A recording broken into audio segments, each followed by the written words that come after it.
Olá pessoal, sejam muito bem-vindos a mais um conteúdo aqui no nosso canal.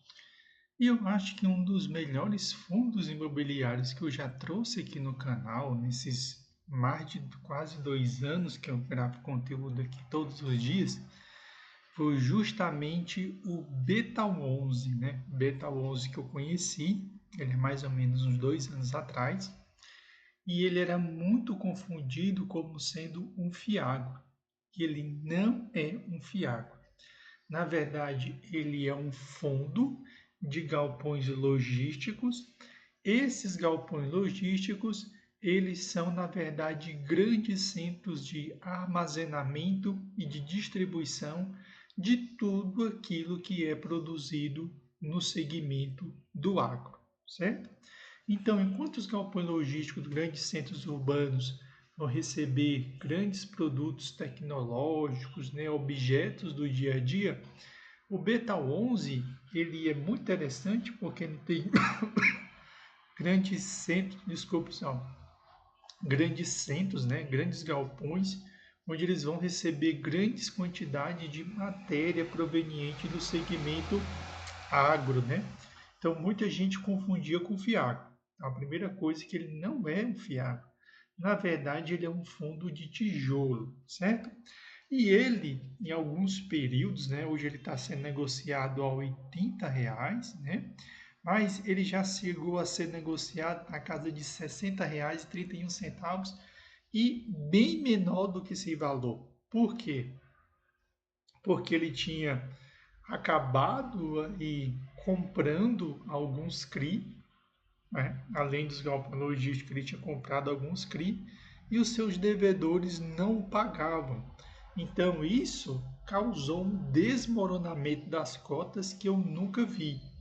Então você que é seguidor aqui do canal, certamente pode entrar aqui e pegar os vídeos antigos aqui do canal, onde eu chamava a atenção de vocês o quão esse fundo ele estava barato, né? Então a gente consegue observar aqui, ó, que teve um período ali no início de 2024, onde eu gravei muito conteúdo chamando a atenção de que ele era um fundo que valia muito a pena, porque a vacância dos seus imóveis, que era tijolo, que era a principal fonte de renda, a vacância era zero. Mas mesmo assim o pessoal batia muito no Beta 11 por causa desse CRI, que é claro que faz parte do rendimento, mas não era tão importante.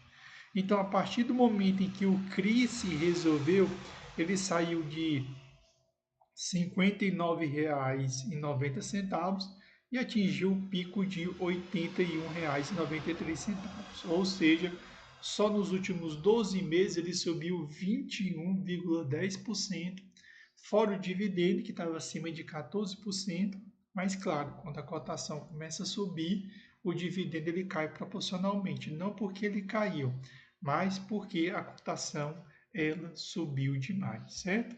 Então, quando a gente vai aqui no gráfico dos principais dados do Beta 11, que eu estou trazendo aqui para vocês, as principais informações dele está aqui, ó.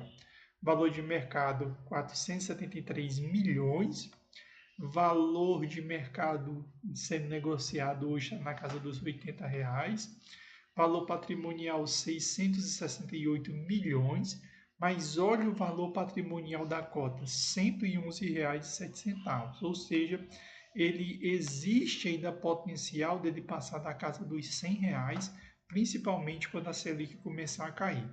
Seu último rendimento 90 centavos.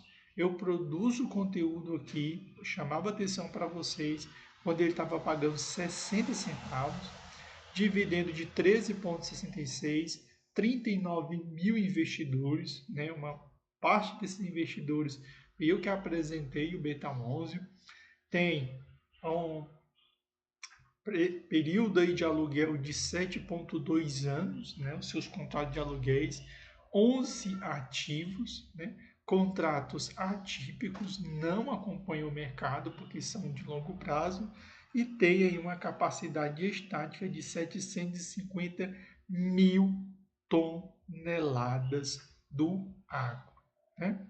Como você pode observar aqui, ele já vinha pagando, já tinha subido para 84 centavos, devido ao reajuste dos preços dos aluguéis, ele foi aí para 90 centavos, certo? Então ele já vinha pagando ali na casa dos 84 centavos já há quase um ano, e agora foi para a casa dos 90 devido aos reajustes, né?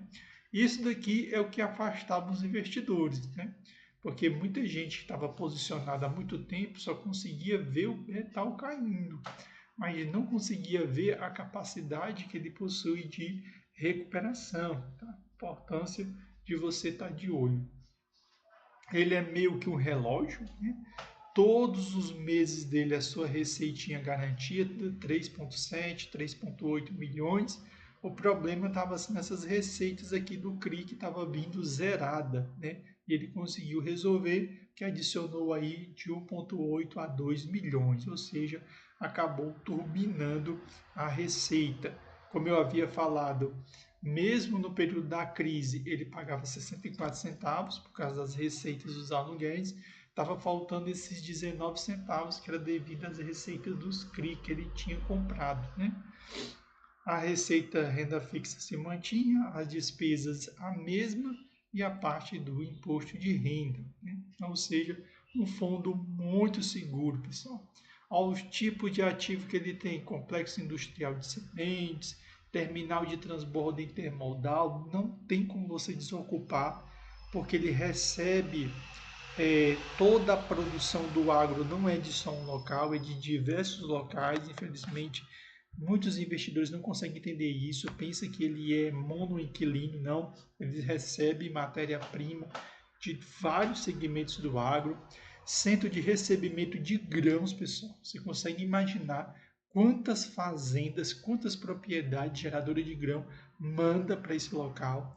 Terminal portuário, ou seja, imagina a quantidade de clientes que não chega nesse terminal portuário, armazém refrigerado, né, certificado de recebíveis imobiliários.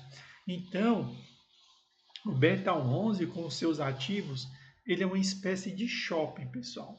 Não que as pessoas vendam os seus produtos lá, mas aquelas pessoas que produzem, as grandes fazendas, os grandes setores de produção do agro, mandam para esses locais, para desses locais serem distribuídos para todo o país, né? O que ele recebe? Revenda de insumos 26%, açúcar e álcool 21%, perfil dos locatários, né? Operador logístico 38%, etanol de milho 15% e contratos aí 100% atípicos, certo? Todos indexados à inflação, a inflação subiu, né? A maioria dos seus contratos vão se vencer somente depois de 2031. Mês de reajuste fevereiro, março, abril e junho, né? Nós não temos tantos reajustes agora até o final do ano. Em Goiás ele possui 2 ativos, no Paraná possui 5, Minas Gerais 1, Mato Grosso 1, Bahia 1 e Espírito Santo também 1.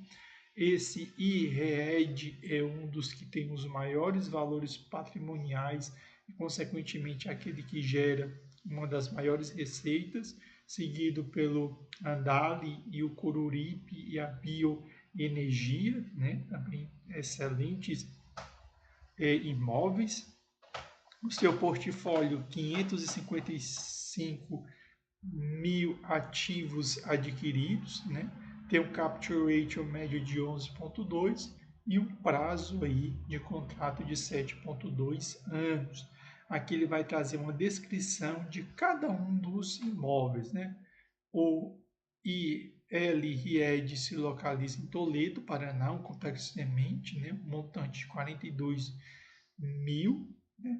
Contrato atípico, capture rate de emissão 9,25, prazo de 10 anos, e a aquisição foi em fevereiro agora de 2021. Então, só aqui ele tem 3 aquisições aqui em 2021, ou seja, bem mais recentes, né?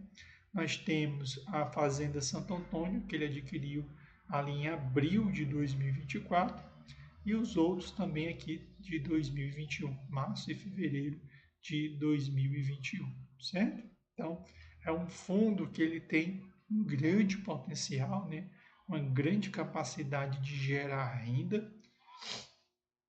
Ele conseguiu bater tranquilamente o IFIX, né?